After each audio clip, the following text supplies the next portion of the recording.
Great. Welcome, everyone. I think we are starting.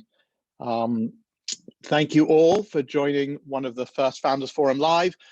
Founders Forum, as many of you will know, is a collection of some of the world's best entrepreneurs.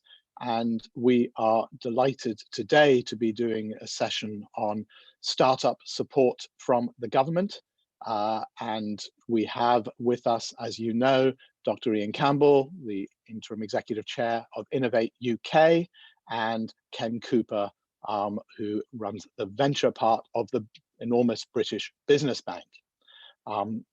Many of you will have been following the Future Fund and the announcement that the Chancellor made in what was about 10 days ago. Feels like a long time ago because there's been so much debate about the 1.25 billion that the Chancellor announced in the UK for early stage support. I think universally, we're all thrilled that it was announced, and we recognize that this is an acknowledgement by the government. The technology and the innovation sector is crucially important.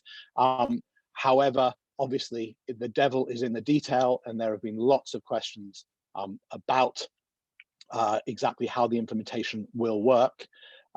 I thought what I would do now is let each of our panelists, as it were, introduce each other. Introduce themselves. So Ian, do you want to? And sorry, I will also say housekeeping first. Q&A, the panelists will talk for about 20 minutes, then we will have 25 minutes of Q&A. You can type your questions and then we will go to you for you to speak to them on camera and raise them yourselves on camera. You can also, I believe, upvote questions, other people's questions, if you like the sound of them. So, Ian, do you want to introduce yourself first and Innovate UK, and then we'll go to Ken.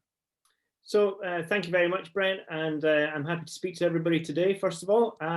So Innovate UK, for those of you that don't know, is the government's innovation agency, and I've had the privilege of being the interim exec chair for the past 2 years.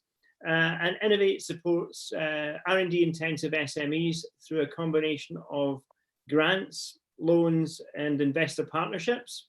We also run the nation's Catapult network, and alongside that are delivering the Industrial Strategy Challenge Fund. It was formed as the TSB, our Technology Strategy Board, back 13 years ago.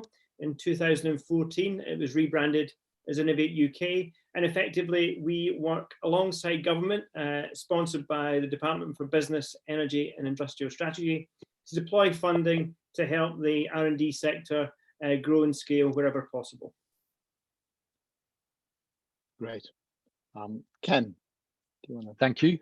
I'm Ken Cooper. I'm Managing Director of Venture Solutions at the British Business Bank. That's a job I've held since the bank was formed back in 2013, having done a very similar job at a company called Capital for Enterprise before then. My main day job, or certainly my day job until very recently, was running our venture support programs, which included the Enterprise Capital Fund program, where we've got now 31 enterprise capital funds, a couple of billion of investment going out there, and then more recently our regional funds, so things like Northern Powerhouse Investment Fund and the Midlands Engine Investment Fund. I said until recently that was my day job. That job continues, but I've also been working as part of actually quite a large team within British Business Bank, working on what we now know of as the Future Fund. Great. And then thinking, question for both of you, Ken, why don't we stick with you to answer first, but thinking on the international context of government support for early stage startups. So there's been a lot of debate again that, some people saying, why on earth should the government do anything? The simple answer is, I think many of those have missed the point that a huge amount, and you can tell us exactly how much, but it's something like 1/3 of all venture capital money, I believe, in the UK comes from the British Business Bank. So there has already been identified that there's a market failure, that the government needs to support this critical sector. And within that, and then further answering that question, internationally, how do we fare, and also once we lose the European Investment Fund, how do we think about that? Okay, quite a lot there then, Brent. Yes, the British Business Bank, both through my venture programs, but also British Patient Capital, announced a couple of years ago 2 billion of investment. We are probably the largest domestic investor in UK venture, and that's growing all the time. Skip around the questions a little bit. Part of the reason that's growing is obviously we recognise that EIF used to play quite a large part in UK venture, and that role has been diminishing. How do we compare internationally? Well, we were a founder member of a group called the European Venture Fund Investor Network, which is made up of other public sector, mostly investors, including BPI France, KfW are members. I find that there's always quite a lot of similarity between what we do, and maybe in the past that's been driven a little bit by the way state aid rules work. Not wanting to be too controversial about this, but there's always a feeling that the grass is greener.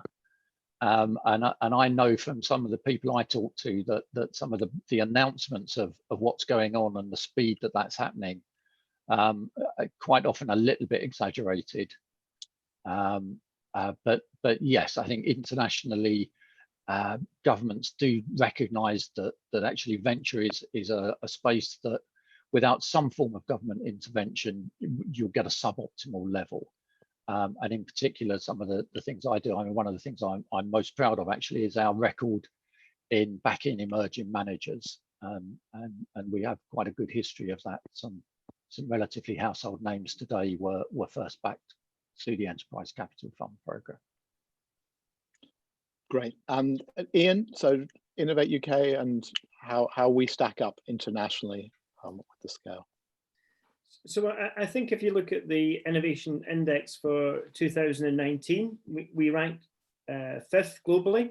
So innovation is something that is very dominant in terms of, are we creating good ideas and good IP in the UK? And does that lead to good startups? So I think the answer is yes. I think, Brent, as you know, our bigger challenge is actually in translating that into scale-ups and getting return on growth and getting big rounds and making big employers out of it.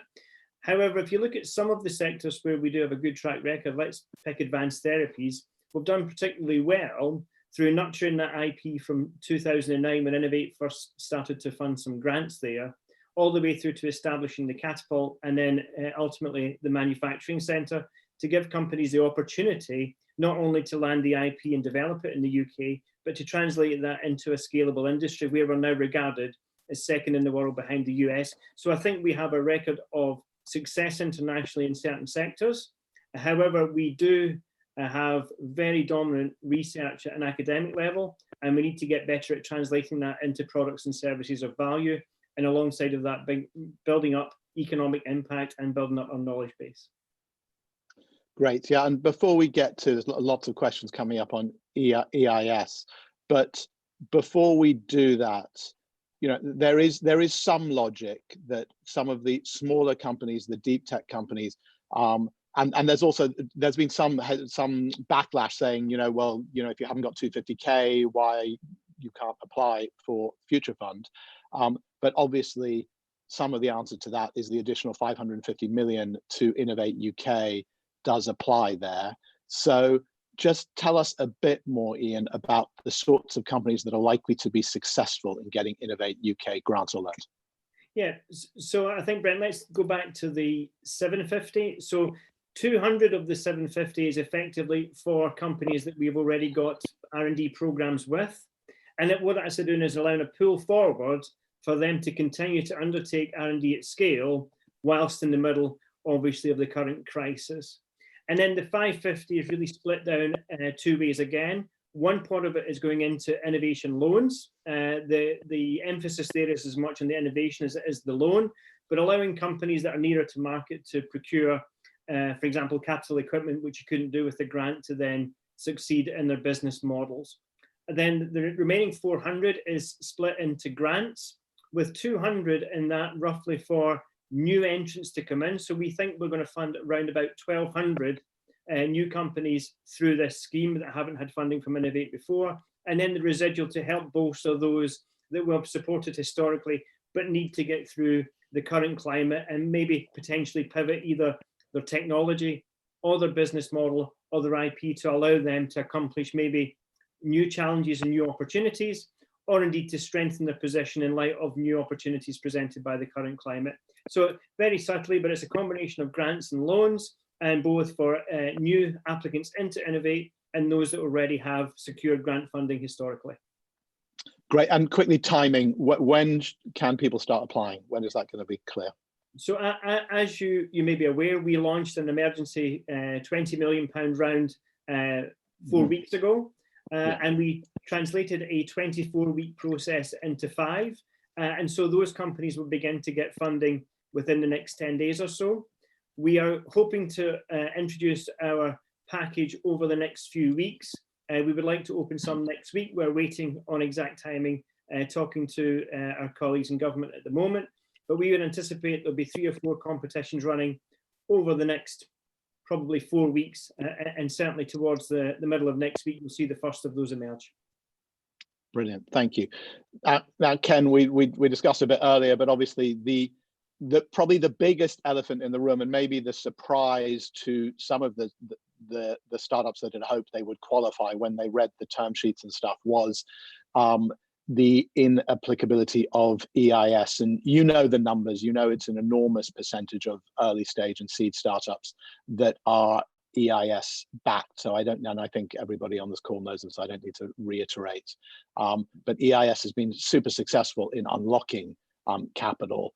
And one of the key things of this fund, obviously, is it does need matched capital. And the real hope is that it's not going to be matched just by later stage VCs.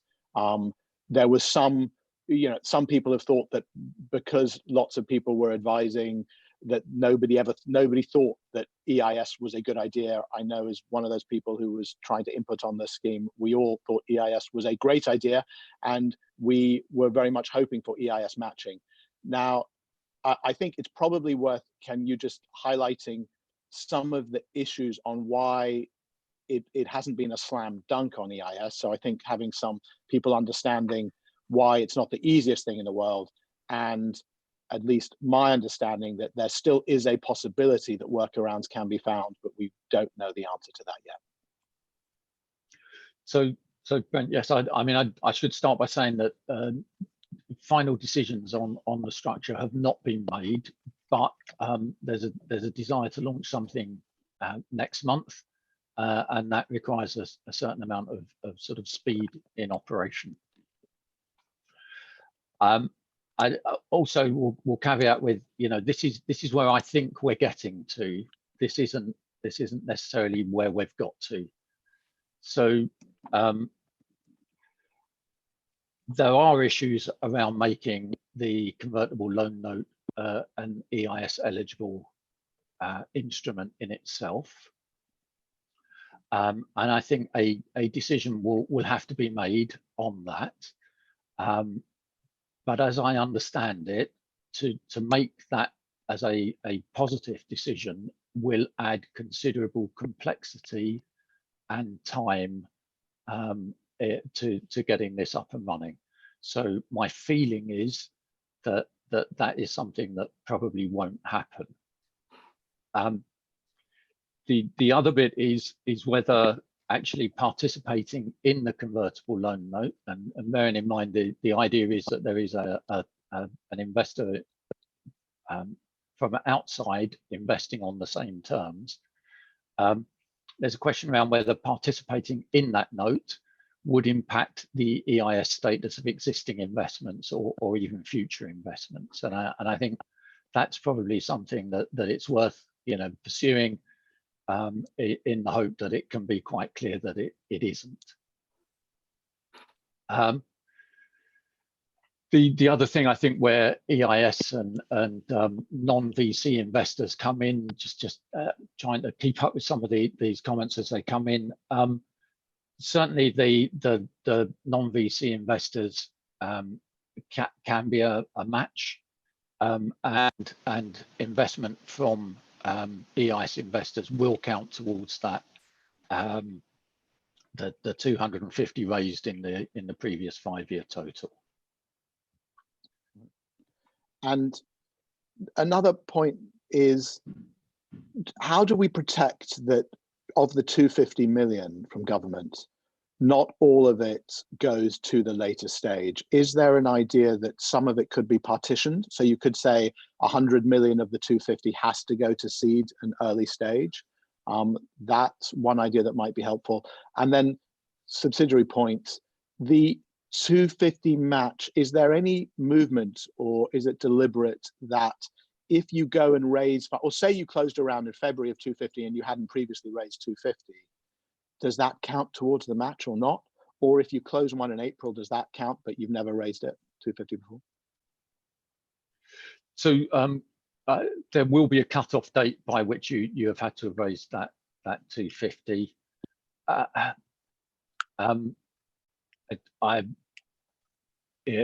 add in my usual caveat here that decisions are yet to be finalised. I would think that cut-off date would be the date that the future fund was announced. So I would expect, as long as you raise that money before the fund was announced on the 20th of April, that would qualify. Right. And when do you think we will get these outstanding details? I'm hearing next week. Is that what you're hearing?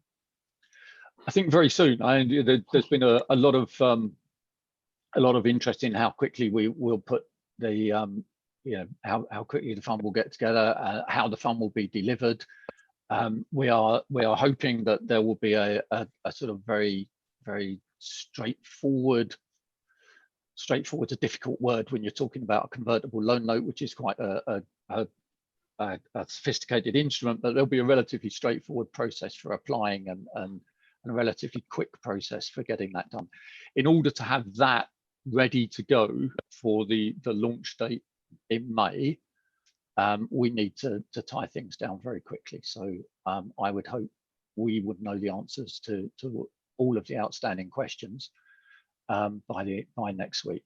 And I also suspect that there will be whilst this program will help a large number of companies, there will be companies that don't meet those criteria. And I mean, lots of questions on the sort of 250K number, where initially I was told it was actually 500K, and then it got lowered to 250K. Do you think 250K is the right number? So and initially, yes, the number was higher than that, and I think a number of organisations, actually including British Business Bank, felt that was too high and wanted a lower number. We are at the number where we're at. I think there are still some deliberations, but I'm not really expecting that to change. Yeah, there does need to be a cut-off somewhere, and I think that's probably where it's going to end up. Great. Ken, quickly, do you have a question for Ian before I move to more general questions from the audience, and vice versa? You gave me a little bit of warning of this earlier, Brent, and I can't think of a good question. The only question I could think of is why are you still interim after 2 years? Nice to start with an easy one. So so to answer that directly, there'll be an ongoing process, and the permanent exec chair for Innovate will be decided in due course, Ken. But thanks very much for your interest in my career. I'll keep my fingers crossed for you, Ian. I think my question back to Ken is something that I think that we need to be more open about, and that is Innovate UK and BBB have so many joint customers, and we work together across so many programs. How does Ken think our relationship can be strengthened going forward, given that we already discussed earlier the fact that our portfolio overlaps so substantially? Yeah, I think we just have to put effort into it, Ian. I think that there's a great deal of willingness from both sides to stay lined up, and I know that actually on the future fund, when we're looking at some of the issues that have come up, one of the first questions that's asked is how are Innovate dealing with this, and let's make sure that we're consistent in our approach. I think it's fantastic for us that Innovate UK are there to pick up some of the stuff that we can't do because it's kind of too early, it's too research based. But I just you need to put the shoe leather in. We need to put the shoe leather in, and that's not to say it's not happening, because I think it is. We can do better, but we'll pick that up over the coming months. Right. And one other sort of structure that we spoke about, and I pray this is again, sorry for Ken, but another idea for a structure was that you could match a fund at a fund level rather than the company level. So in my dream scenario, you would have had the match funding at the company level, but then for those that couldn't, and we got lots of people are saying, look, I can't raise 250K in this environment, you could have then applied to a matched fund that could have been sort of 50-50, like the French have done, an 80 million seed fund matched by 80 million from the government, from private sector, that would then be able to invest in a broader range of companies. Is this still something we should think, going forward? If we think that some people are saying the 75% of companies that haven't raised 250K, if we think they are worth saving, and the corollary, and they can't get Innovate UK grants, then does there need to be a third way?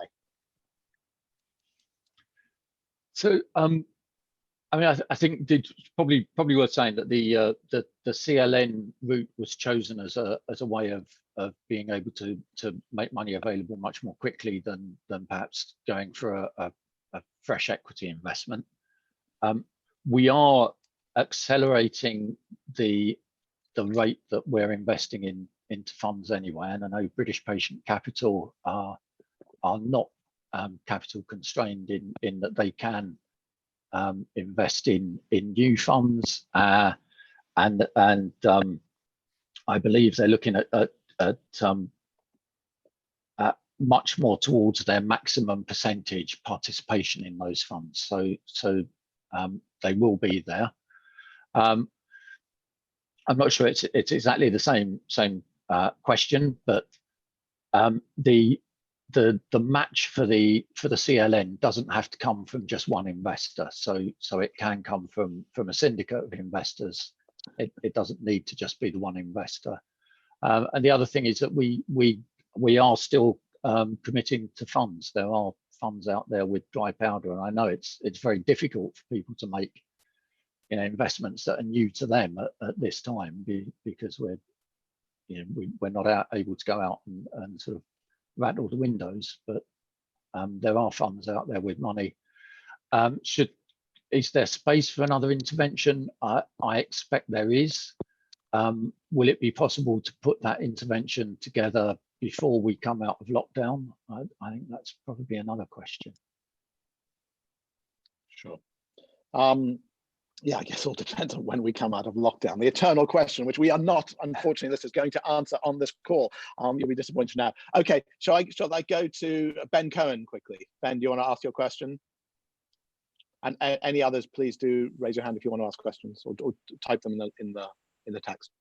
So can you hear me? I'm assuming that's all working. My question is, I'm the CEO of Pink News. We've never raised external funding. We've been entirely funded by the founders of the business. We turned down lots of opportunities for funding, but we actually do need to scale up right now. And I'm really unclear in the answers that you've given, Ken. What is the reason why a business that has not needed to raise money before, has been funded by its founders, has paid significant levels of corporation tax into the Exchequer, is not eligible for this scheme? I'm not clear what the actual reason why any previous funding is required. External funding, sorry. Yeah. The only answer I can give you to that is that it was decided there needed to be a cutoff somewhere, and that cutoff was set. But no reason for that. But what's the reason why there should be a cutoff? I think really just to manage demand for what could be a scheme with a great deal demand. But Ben, there are, I don't know whether they help you, and there's a fair chance that they don't. But the government has put other measures in place, including things like the furlough scheme, which are there to help businesses more generally. And I can tell by the look on your face that you're not convinced by that answer. I didn't set that cut off, Ben.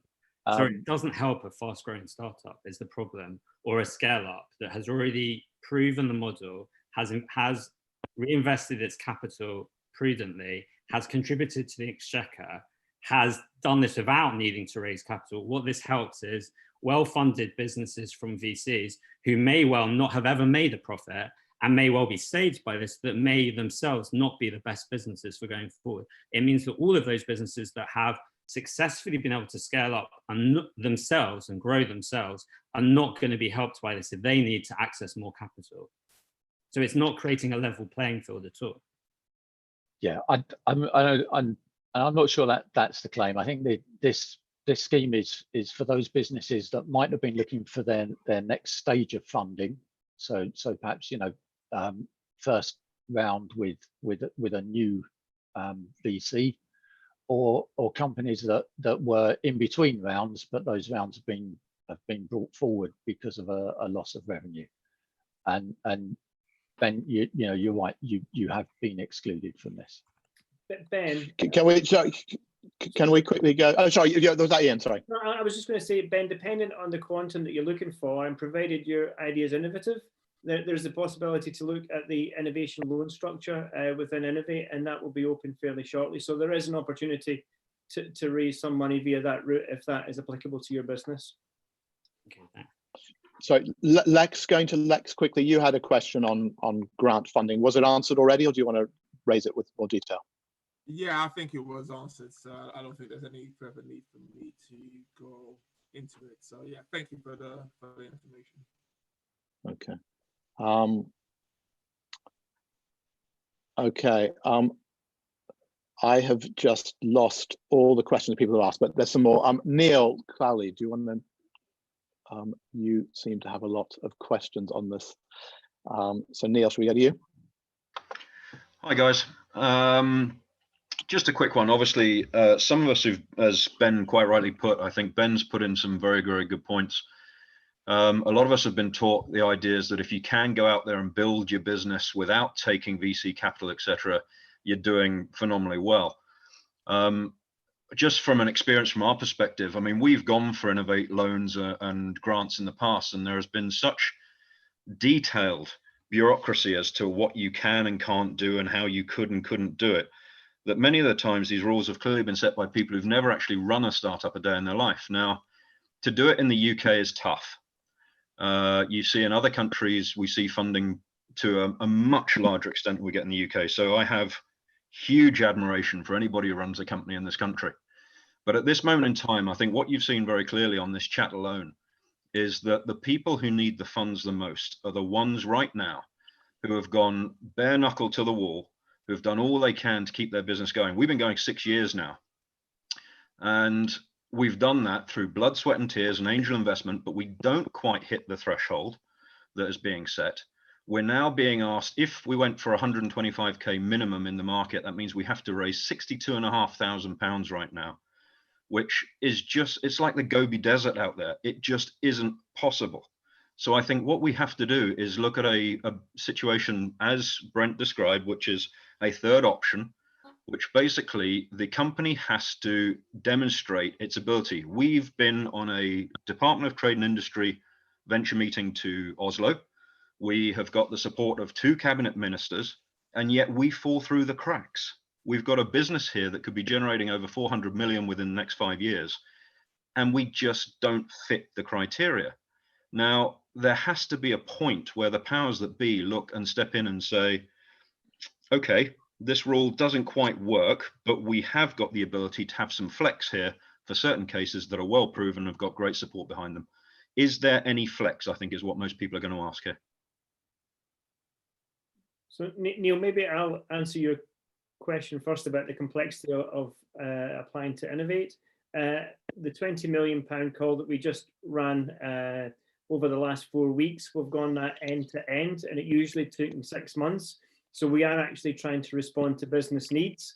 We are going to run similar types of competitions over the next coming weeks. So in terms of applying, it'll be much simpler in terms of asking fewer questions and getting to a decision point much quicker. We appreciate the need to make rapid decisions and to try and get capital to you. The other thing that we have taken the decision to do is to pay slightly in advance of grant. So for example, for the 50K competition I just referred to, we're going to pay that 100% up front. And then for future competitions, we'll be looking at either paying the first 50K or up to half the value of the grant in advance, depending on which is the larger. So we do hear the criticisms and we are trying to respond to it. I realize it's an imperfect solution, but we are listening to your concerns. Brilliant, that's great. Great. Can we go to Theo quickly, again, on Innovate, on collateral over IP? Hi. Yeah, firstly, thank you very much for putting together these schemes, guys. Since we started talking with venture capitalists about the fact that this match funding scheme exists, we've seen the funding landscape go from the Gobi Desert to actually being almost competitive again. So thank you very much for pulling that together. We previously looked at the innovation loans that I think were launched a few years ago and tested. And one thing that we noted was that they required significant collateral over assets, collateral in particular over IP. Having Innovate UK hold collateral over IP can present a serious barrier to having future investment raised by venture capitalists because, of course, the IP is very valuable. Is that going to change with this set? So again, we are adapting and modifying the loan scheme as we go. I'm not sure we would take a claim over the IP because I'm not sure what an innovation agency could do with it. But what we want to do is make sure that there is sufficient due diligence in the business to understand that when you take an innovation loan, first of all, that the idea is innovative, and secondly, that the company is, or at least has projections to get to a point where that loan can be repaid, because essentially, unlike grants, it is a loan. So we have to put a higher degree of due diligence on it. But if your idea is novel and you're looking for a rapid way to improve your business, then certainly innovation loans are a good starting point. Okay. Thank you very much, Ian. Right, shall we try going to MB? If we can. If not, I will ask the question, which is, I think there's some concern. Have we got it? Hello, yeah, hi, this is Matt. Sorry. Hi, hello. Hello. Go for it. Ask your question, please. Hi, yeah, very straightforward one. We're VCs that have British Business Bank as an LP already, so for example, via the Northern Powerhouse Fund, will they be eligible to participate in the future fund? I certainly hope so. There is a bit of work going on the state aid basis for the CLN note, but everyone is very much trying to keep that hopper as wide as possible. So yeah, we are hoping to be able to include Northern Powerhouse Fund, all of our enterprise capital funds, and also some of the devolved administration funds, or all of them if we can. Great. Can we go to Angel's Den?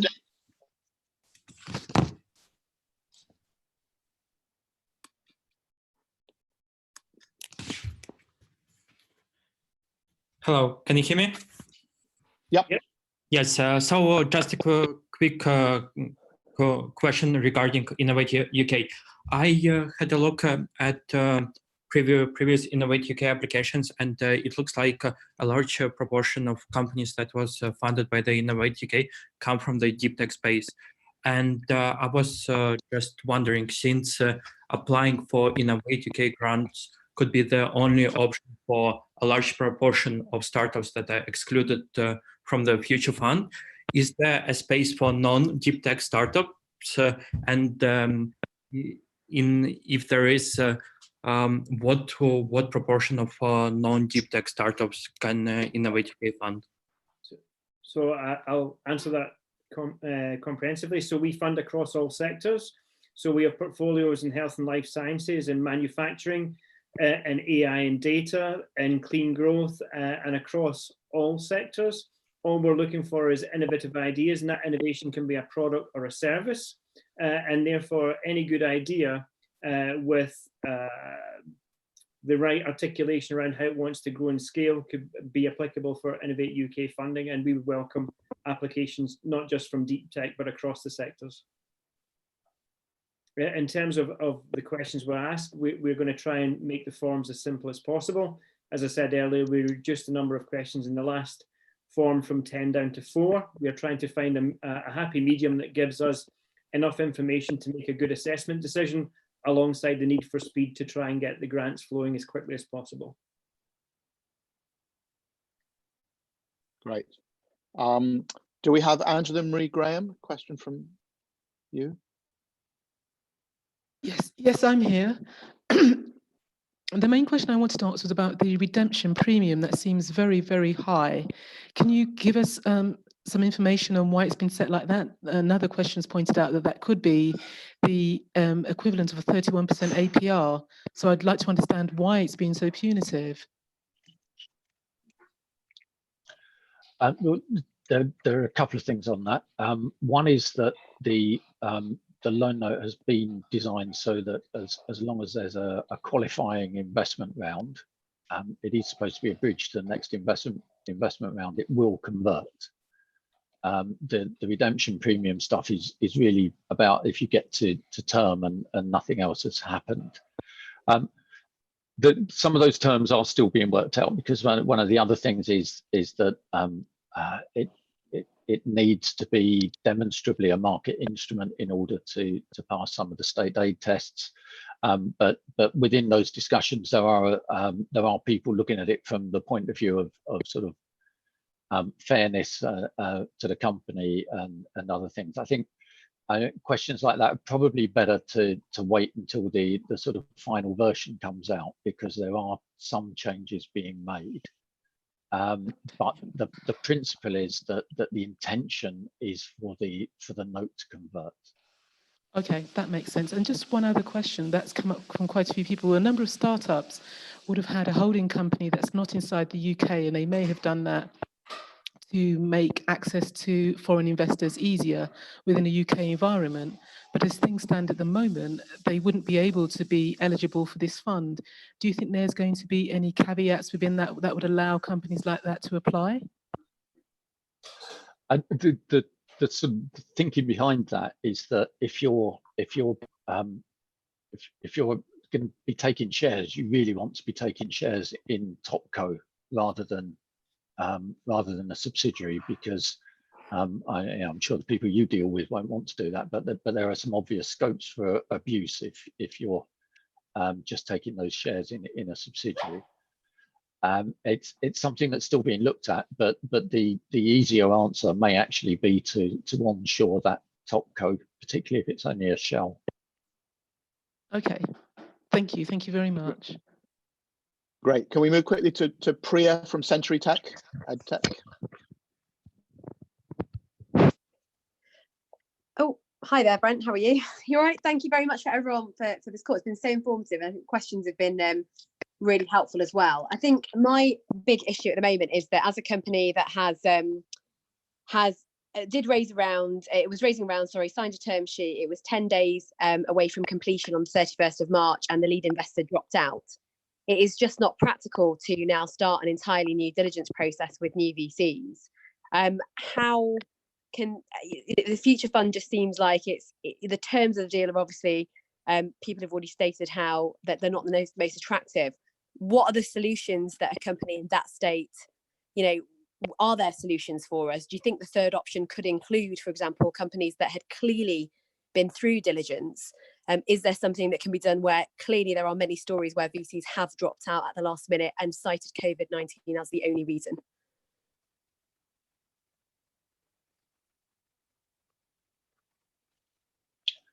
But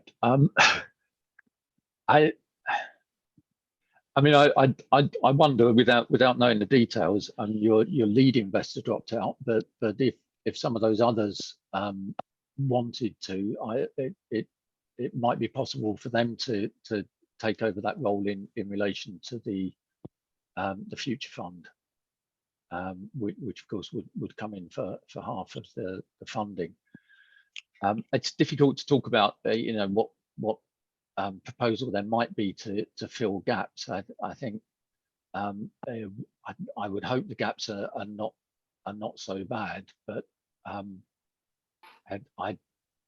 don't think I could suggest anything particularly clearly to you other than to try and get somebody else to take that position with the future fund.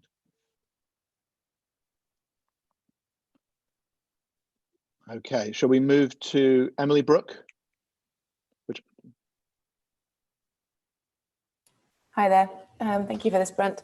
Yeah, it's a question on if the future fund is going to be oversubscribed, what is going to be your criteria on selecting companies? Is it going to be first in, first out? Is it going to be, and is it matching any private equity, or is it going to be brand name VCs? Okay, so the hope is that we can get a balanced portfolio with a sufficient amount of diversity in it. It's a question that hasn't yet been finally bottomed, whether there should be any way of rationing or capital allocation. But one thing we do know is that we will be able to extract information from the system so that we can, if necessary, start to apply.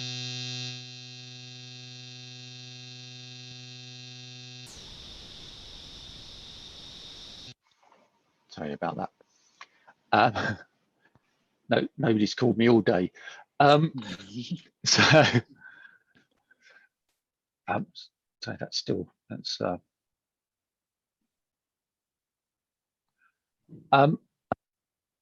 right.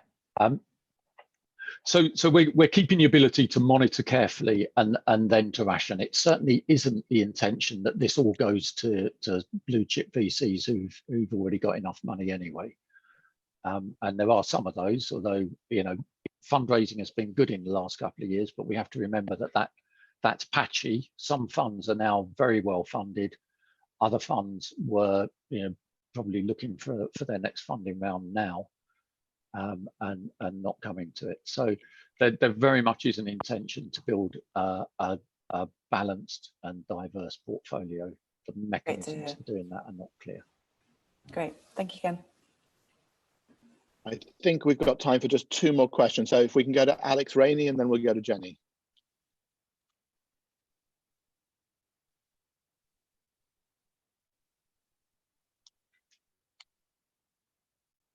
Thank you, Brent, and thanks, Ken and Ian. Super useful so far.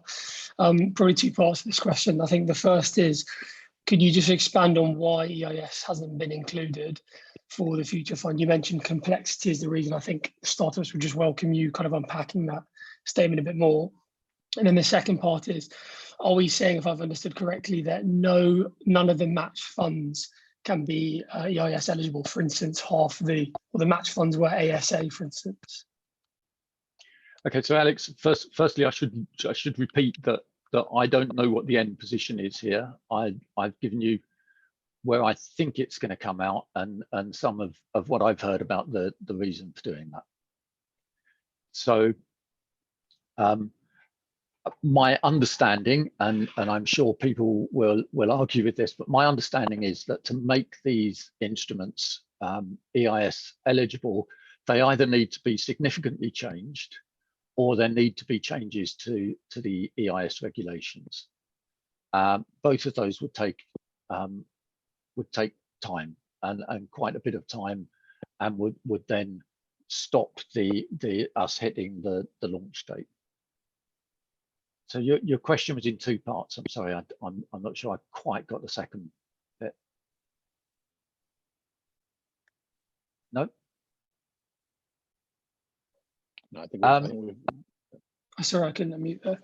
The second part was, could any of the match funds, for instance, the 125k, that the minimum that startups need to bring to the table, if that was an ASA and those were through a normal EIS compatible scheme, would they be considered as match funds, or does it all need to follow the convertible loan note and therefore none of it can be EIS compatible?